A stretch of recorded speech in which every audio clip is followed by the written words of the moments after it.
These are the stories of 10 of the greatest paintings in the world. I'm Andrew Marr. Art, not politics, is the great passion of my life. For me, it gets to the heart of what it is to be human.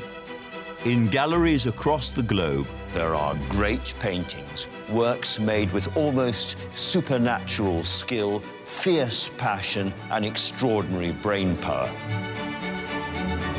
Now I want to tell stories behind some of the most iconic images in history, pictures like Leonardo's Mona Lisa, Van Gogh's Sunflowers, and Turner's Fighting Temeraire, paintings that represent the pinnacle of what people can do with paint and bristles. He created a brand new way of depicting the world. The colours would fizz and pop on the surface. It was like you could touch these people. It was like the portrait could speak to you. Behind every picture, there is a story. I'm going to peel back the layers to find out more about the lives of their creators and the worlds they came from. There was something about this middle-class Florentine housewife that intrigued him. Why are these the paintings we all know and love? How were they created? And what makes them the greatest paintings in the world?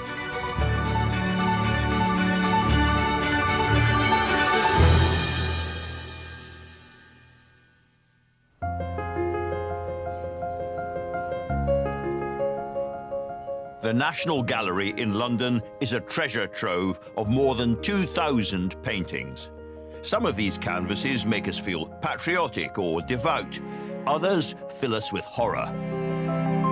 But there's one particular painting hanging on these walls which has caused blood pressures to rise in private and in public ever since it was first made nearly 400 years ago. It's Diego Velazquez's Rokeby Venus.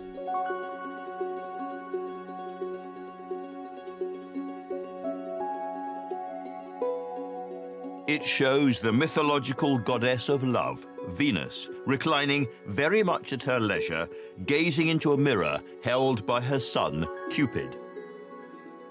The Rokeby Venus, it got the name a little more than 200 years ago in honor of its last private owner.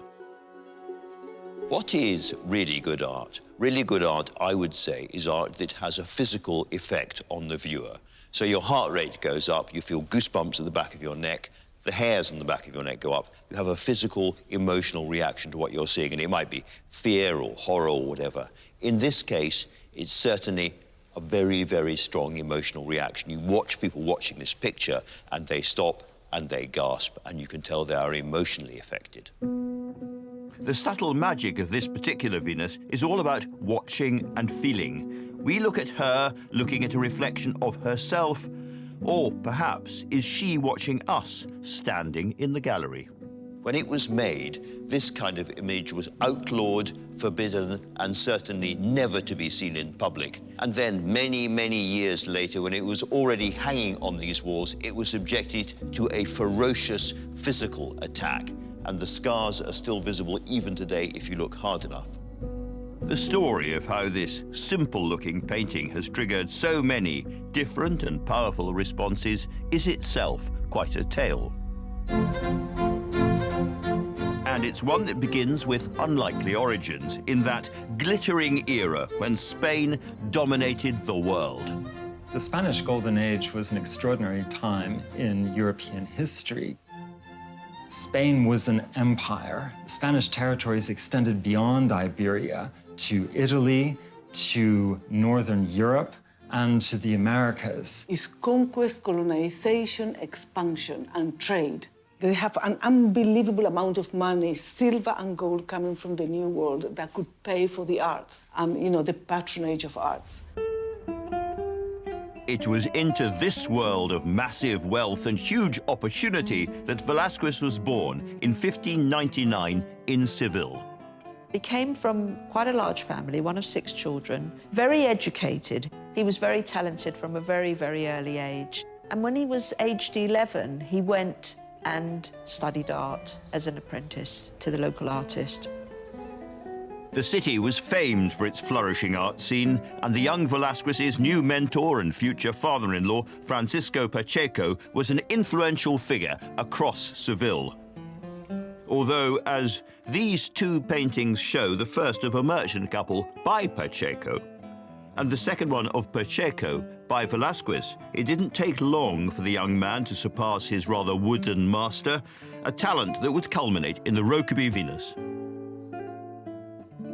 Velasquez is a unique artist, so he's often seen as being astonishing illusionism. His pictures look real, but they're not. He didn't follow what every other artist was doing. He liked to use loose handling of paint. He used to use long brushes, for example, which was very radical at the time, but it gave him that flick that he wanted, that sort of impressionistic flick. He had this ability to keep paint looking fresh, as though it was still wet, like double cream. You know, there's parts of it that you feel as though you want to just go up and lick. They look so luscious. He was already a technically astonishing painter when he left Pacheco to set up in his own studio and accept commissions when he was just 18 years old. We don't know much about his personality, but he was driven, he was ambitious, he was talented, he was loved by everybody, by all his patrons. And also his subject matter was unconventional. He liked to use real people that he knew and was familiar with. And he would go to the taverns and he would draw and paint the people there. He actually had a passion for reality, a passion for textures, a passion for the things that were around him. By his early 20s, Velasquez was the prime painter of Seville. And if you look at those early paintings, it's clear that he was obsessed by the real. They're paintings of the stink and the dust of the streets. He captured ordinary, everyday life with remarkable verve and energy. But the deeply ambitious man who'd paint the Rokeby Venus wanted, above all else, to paint the extraordinary. His opportunity finally came in 1623, when his subjects would quite definitely be keeping their clothes on. Velasquez was summoned to Madrid to paint the portrait of the new young king, Philip IV, and this was a huge risk. Do it really well, and what follows? Money, obviously, but also fortune and reputation. Bog it up, however, and it is instant humiliation, immediate failure, and skulking back to the shadows for the rest of your dibbity-dabbity painterly life.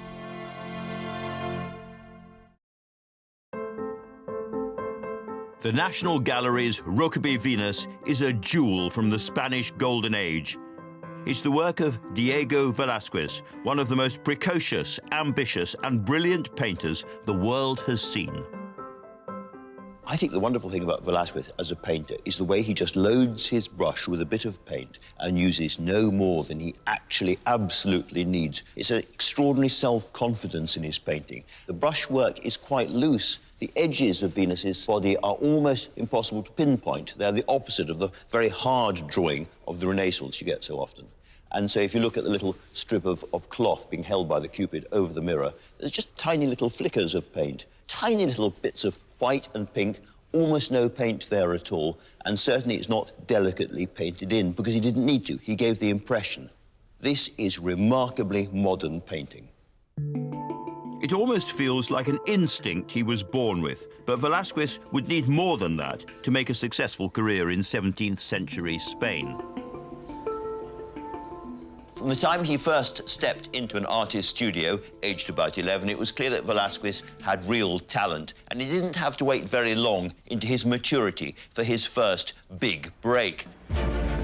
Because in 1623, aged just 24, he was summoned to Madrid to paint the custard-faced, slack-jawed, girlishly lipped and intensely vain king. The 18-year-old Philip IV had been on the throne for a couple of years, but he was already a prolific patron to the few artists permitted to loiter around his court. One of them, Rodrigo de Villandrando, painted this portrait of him just before he became king.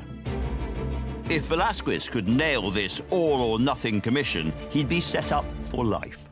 The two most important patrons In Spain, during the 17th century, were the church and the court. One always hoped for a royal commission. This is what most artists strove to achieve, to be invited to Madrid to paint for the king.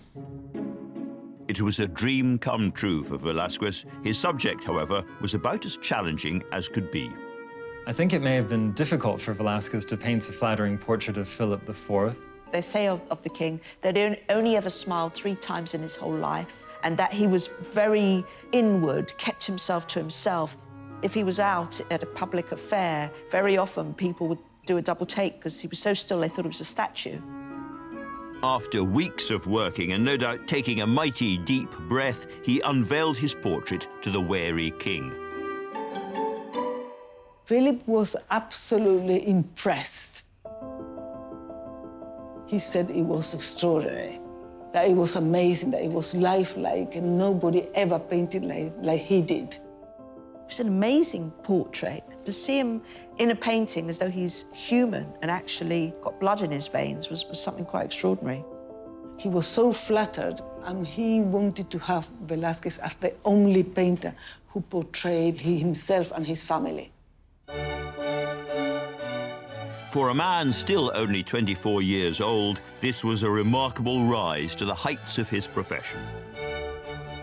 Velasquez immediately left Seville and set up shop at the king's lavish Madrid court.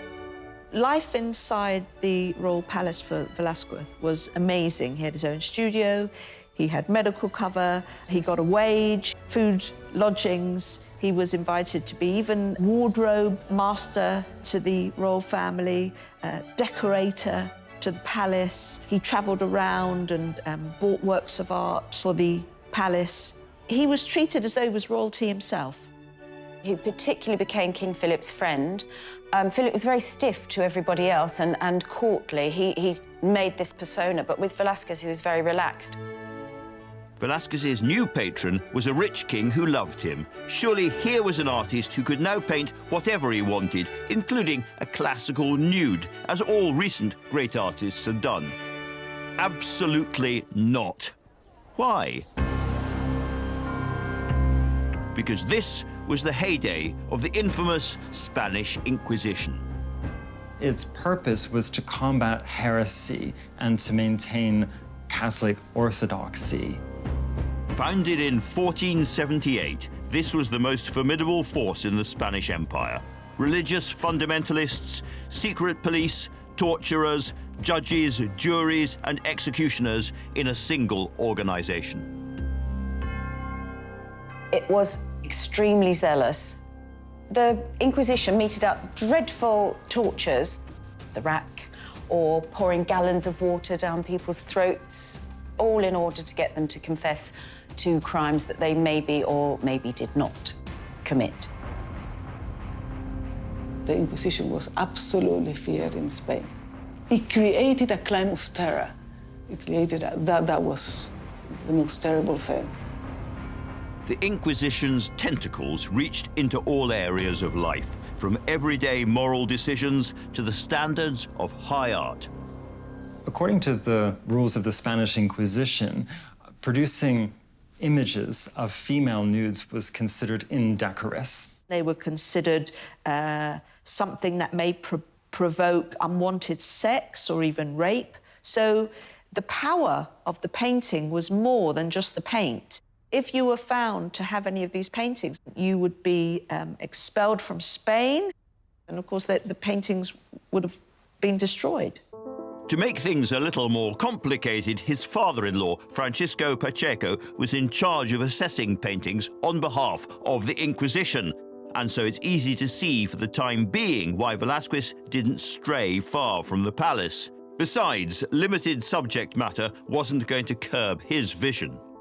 As a court painter to the king, he was very close to the royal family. So he painted not only the King of Spain, but also the Queen and their children, and also dwarfs and jesters and other members of the Spanish royal household. What Velasquez brought to his portraiture was a heightened sense of realism. He was able to breathe life into his subjects and his sitters, and he was able to convey the illusion that what one was looking at was not just a painted likeness, but an actual living presence. It was so real. It was so, lifelike. It was like you could touch these people. It was like the portrait could speak to you. It was like a direct connection because of the way he depicted them. And it's this dedicated, hard-boiled realism which makes all his painting, and this canvas in particular, so remarkable. If there's one thing we know about Velasquez is again and again and again is an almost shocking directness, a realism. You see dirty feet, you see distended bellies, you see wine bottles dripping with water. Always it's the material and the real. And I think you see it again in the flesh of the Venus here. She is unquestionably, undoubtedly, a real living human being. There is blood coursing just below that skin. It was to be more than 25 years before he'd get the chance to paint his Venus.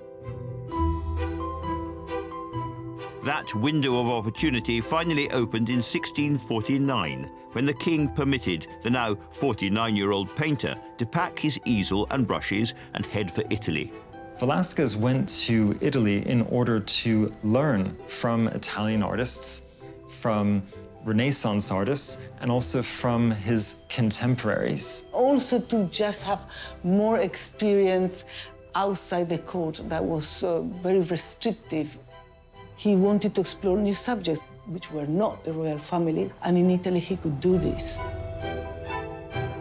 This journey to the heart of Rome was the chance to fulfill his greatest creative ambition, to paint a nude Venus in the classical tradition. But he still had to take on other commissions, and they didn't come much bigger than the one from the Vatican. He painted a portrait of Pope Innocent X. Velasquez was very audacious, and he adds a layer of realism here in his portrayal of the Pope. If you look at the face, it's incredibly naturalistic in the way in which he portrays his expression, not idealizing his appearance, because he had a very prominent nose, and also portraying him almost with a scowl. And it's thought that when the Pope laid eyes on this painting for the first time, he exclaimed, "È troppo vero," it's too real, it's too true. Away from the suffocating constraints of life in Spain, here was finally the opportunity for which he'd waited most of his life. Velasquez squared his shoulders and began the Rokeby Venus. Now, there are no records which tell us exactly where Velasquez was when he began work on the Rokeby Venus. But when you look at what he'd have seen in Italy, it's not hard to see where his inspiration may have come from. Here, for instance, is the sleeping hermaphrodite, or the Borghese hermaphrodite. It's actually an ancient classical statue which had been excavated. And it shows a woman lying in a very similar attitude to the Rokeby Venus, and we know that Velasquez took a bronze cast of this back with him to Madrid, so it clearly meant quite a lot to him.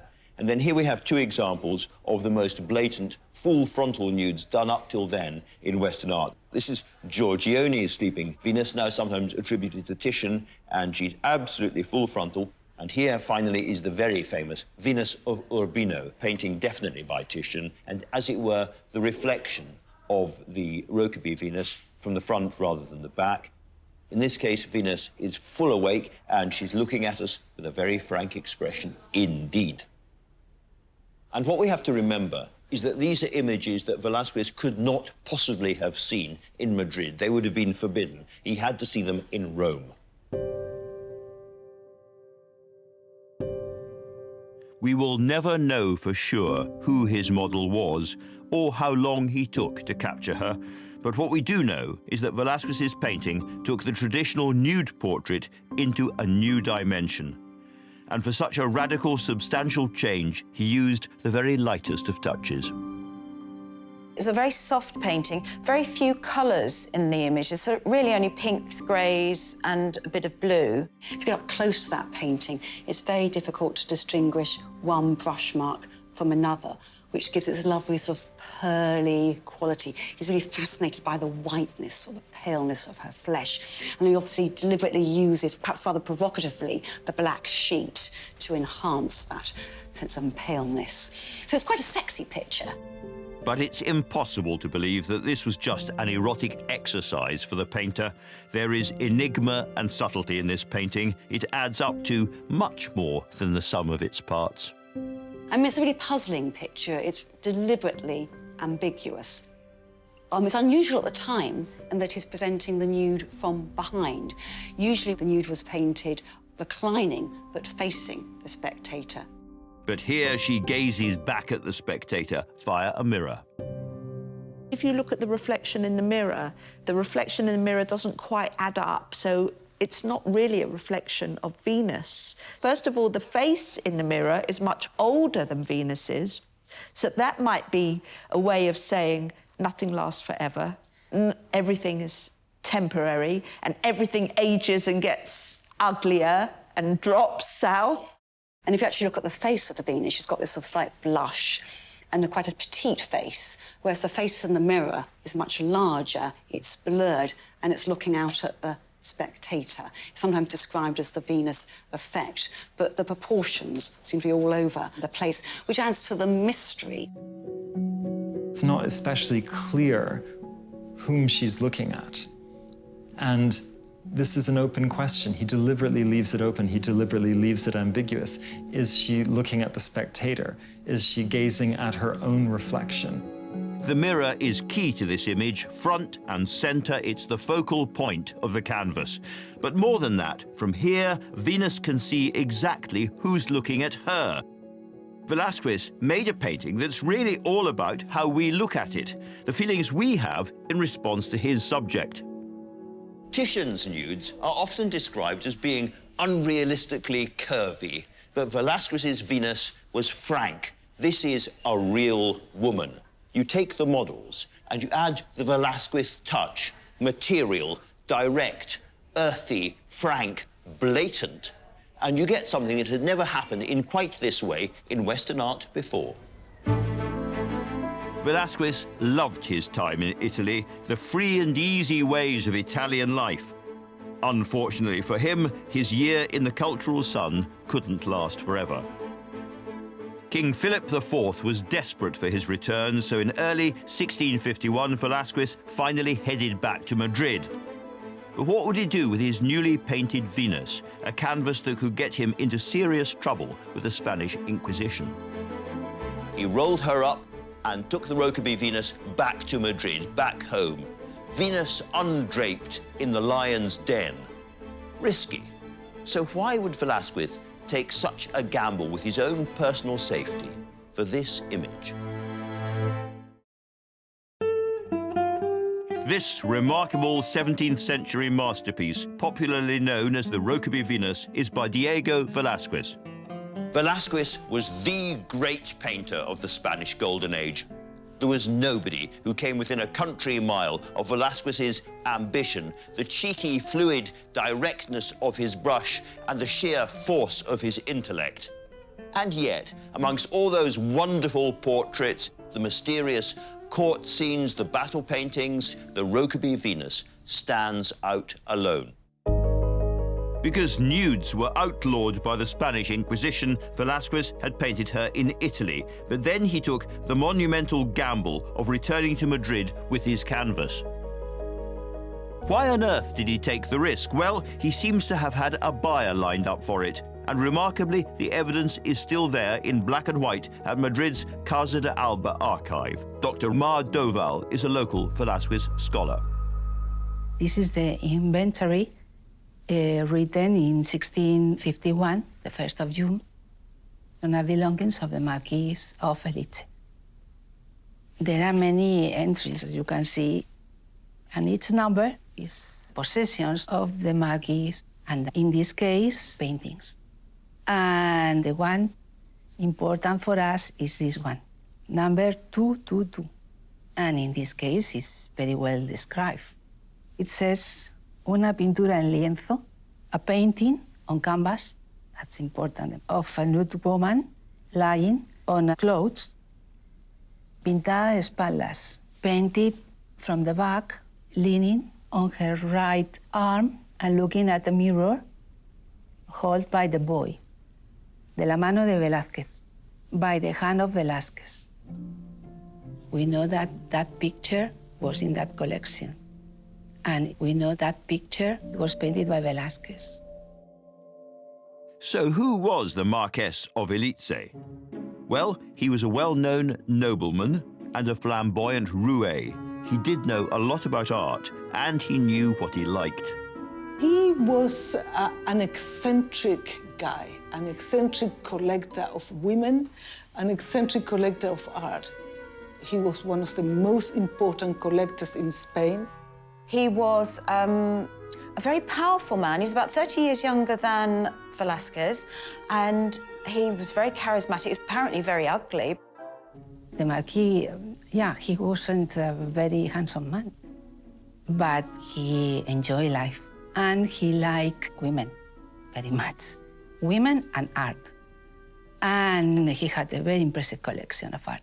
Paintings by Titian, Velasquez, from Raphael, and he wanted to have the best painters. And Velasquez was the king's painter. He now had a prized new painting, but where could he display it without falling foul of the Inquisition's vice squad? Like many secrets, the answer is locked behind closed doors. Literally. The Spanish elite's solution for keeping their forbidden pleasures away from disapproving eyes were called salas reservadas. They were started by Philip II, who had a huge collection of nude paintings, and they were secret rooms within the palace or in the houses of nobility, where men who collected art could have their own secret nude paintings. Philip IV increased the collection of nudes, and he would retire there after the siesta, after eating. At the time, nude paintings of women would have been considered like top-shelf porn, you know, for male amusement, male pleasure. These paintings were covered with curtains who were drawn if women were supposed to go there, like the Queen, for instance. But if men were there, obviously it was to be delighted by these nudes. All of the rich, powerful men would have had these hidden secret chambers. And that's where they would retire for the evening, gone for hours or 2 minutes, depending. And although it knew about the secret rooms, the Inquisition was checkmated, unable to get a grip on the fashion for secret salons, even if its clerical police suspected this was getting out of hand. Most of the high clergy possessed these paintings called indecent pictures. So they couldn't really expel bishops or cardinals or even the king, from that matter. So there was a kind of double standards of doing public morality and personal taste.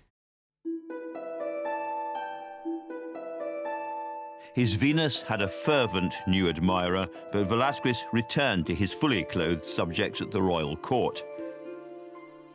The ideas he explored in the Rokeby Venus would reappear in his later works, most clearly in Las Meninas, one of his final portraits of the royal family. The Rokeby Venus may be seen as a kind of dry-run precursor to Las Meninas because the two have in common the mirror and the way in which he manipulates the reflection in the mirror and opens up the possibilities for interpreting what we see in the painting. Where is the Venus's gaze directed, and where are the king and queen? And in what is, on the face of it, an intimate family portrait, Velasquez has painted himself into the heart of the composition. He has, in effect, photobombed his employers. He was implying that he was part of the family and introducing just reflections of the king and his wife in the background of the painting. You see someone dress up as a nobleman in the act of painting. It's a kind of symbolism. It's a kind of metaphor that he finally achieved what he wanted. 4 years after finishing this painting, 61-year-old Velasquez died and was buried in a church which once stood in this square. After Velasquez's death, he really does become one of the most famous Spanish artists who ever lived. Centuries later, he was still held in the highest esteem.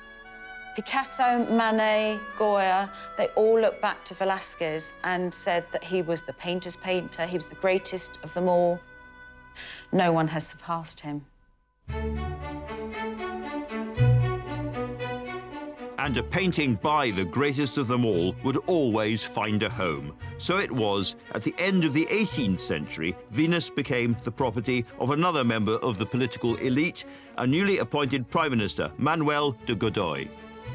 Manuel Godoy had a collection of nudes following the tradition of the hidden displays. The Inquisition was still actively hunting out immoral painting, but that threat didn't stop Godoy commissioning Francisco Goya to paint a nude for his collection. While he was inspired by Velasquez and his remarkable Venus, what Goya painted, known as the Maja, was altogether more risque. There is no Cupid, there is no mirrors, there is nothing of that kind. The body is frontal in the Goya's Maja, and Velasquez is from the back. She's actually looking at us. She's engaging with the viewer directly and is inviting the viewer to enjoy her. So the eroticism in this is much clearer and less concealed. It's said that Godoy owned Goya's naked Maja and had the Rokeby Venus together in one room. And that would have created a huge stir had people known. The unpopular Godoy's enemies rejoiced in 1808 when, following a tip-off, his private booty room was raided. The Rokeby Venus was exposed to the hostile gaze of the Spanish Inquisition, and over the following years, Godoy was hauled into court.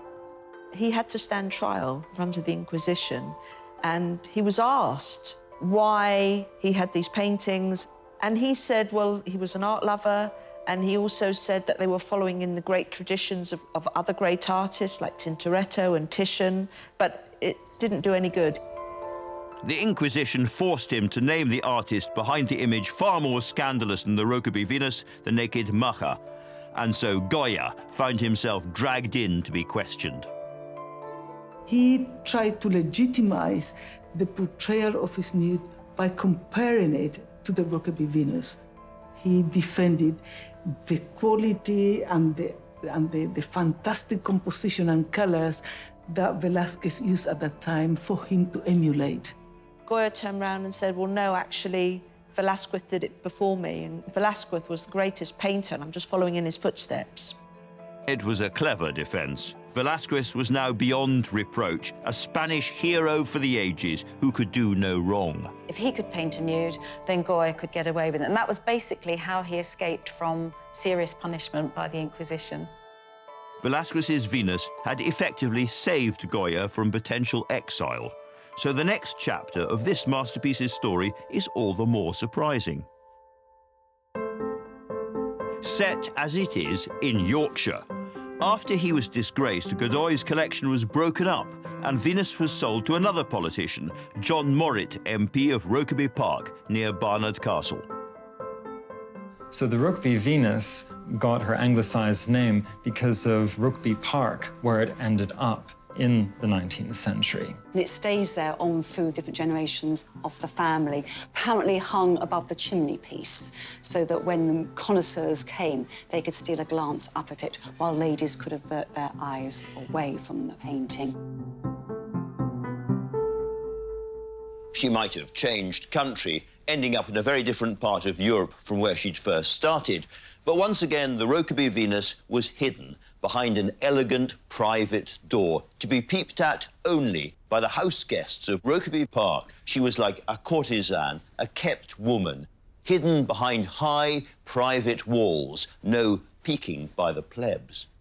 The Rokeby Venus hung there for nearly a century before the Morritt family were forced to sell her to pay a massive tax bill in 1905.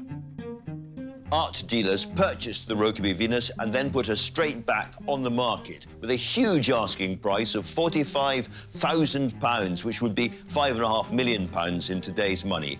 They were going to have to shop around for a buyer. But what would happen next to the Rokeby Venus? More politics and a nasty surprise. For the first 250 years of the Rokeby Venus's life, this enigmatic painting had been locked behind closed doors.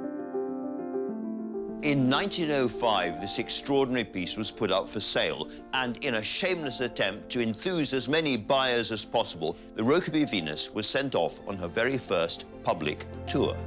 Suddenly, the painting found itself displayed all over the country: Manchester, Liverpool, Edinburgh.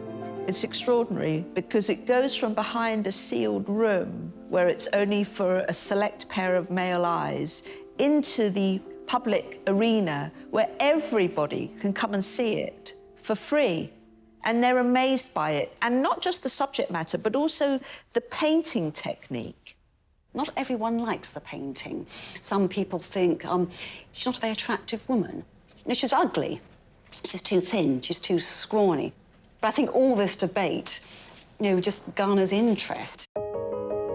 So when the news broke that it might be sold abroad, there was a public outcry to save the Venus for Britain. The National Art Collection Fund launched a campaign to save it for the nation, knowing full well that the Treasury is not going to act and put up the funds to acquire the painting. So lots of people put in subscriptions. The British public wanted to keep it here because it was such an astounding painting. It's part of a great, important history, and we wanted it to be seen. The cause seemed pretty hopeless, with the sums raised falling short, but then help came from an unexpected and royal direction. The King, Edward VII, meets the shortfall by offering a donation and also a loan, which enables the Art Collection Fund to acquire the painting for the nation in 1906. It becomes the nation's Venus. And the King wanted this national treasure saved so it could be admired by everyone. It goes on public display for the first time in 1906 at the National Gallery. People flocked to the National Gallery to see her. A legend had built up about this artist, this Spanish artist from the 17th century, and people queued to see her. The men used to like to go and see it. First of all, they could get a sneak at some flesh, and the women used to like to go and see it because they felt empowered by it. I'm turning my back on you blokes. For the next decade, all the millions of people who came to look at her were met by the Rokeby Venus's unchanging gaze. But the world beyond her eyeline was changing. The suffragette women's movement was at its height, fighting for the right to vote and against countless inequalities and prejudices. There was no television, there was no internet. If a man wanted to look at a naked woman and he didn't have a naked woman waiting for him at home, he could go to an art gallery and look at paintings of naked women. It's not surprising that the suffragettes got infuriated by this objectification of the naked woman, this deification of naked women in art galleries, whilst ignoring the realities and the real privations of women there in front of them in real life. On March the 10th, 1914, the day after her leader Emmeline Pankhurst had been arrested in Glasgow, a former art student and militant suffragette, Mary Richardson, decided it was time to strike another blow for the cause. She sort of plots her campaign very carefully. She decides to go into the National Gallery on one of the free days when there'll be lots of people around to witness her performing the act.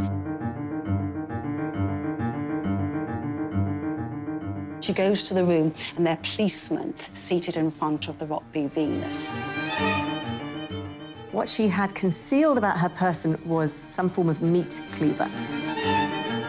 And she pretends to sort of sketch in a notebook, goes away to another gallery, come back, and she seizes her opportunity. She went up to the Rokeby Venus, takes the axe out of her bag, smashes the glass, and she slashed at it with the cleaver. 7 times. It's really quite a sort of violent, quite a shocking act before people pounce upon her. The guards were kind of racing around. Some of them slipped over, and by the time she was finally arrested, quite a lot of damage had been done to the painting.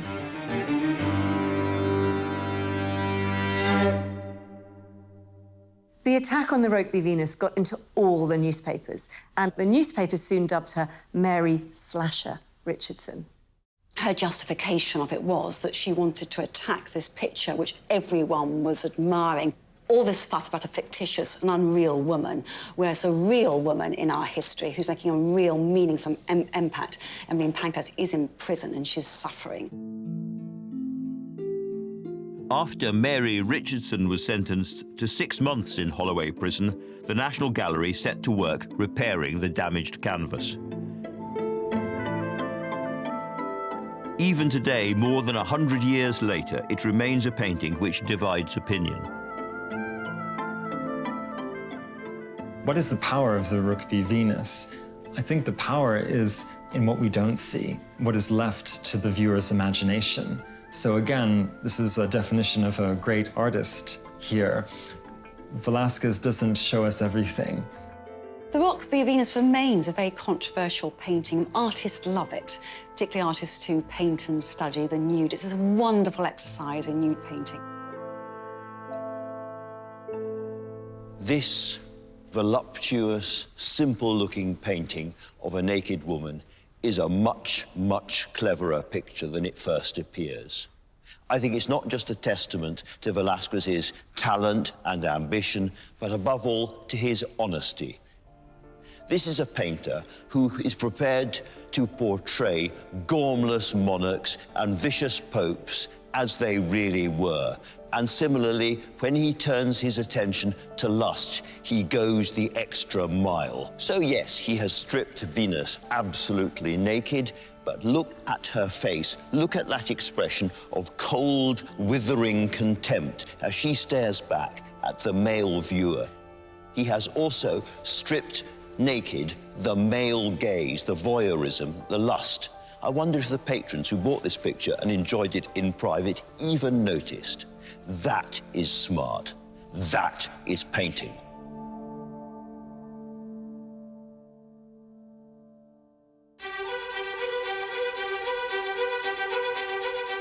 Next time, this colossal gallery doesn't just contain the most important painting in Dutch history, it was actually built around it.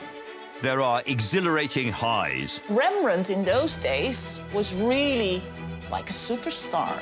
And crippling lows. In spite of the fame Rembrandt achieved, he was buried in a pauper's grave. Of Rembrandt's iconic Night Watch.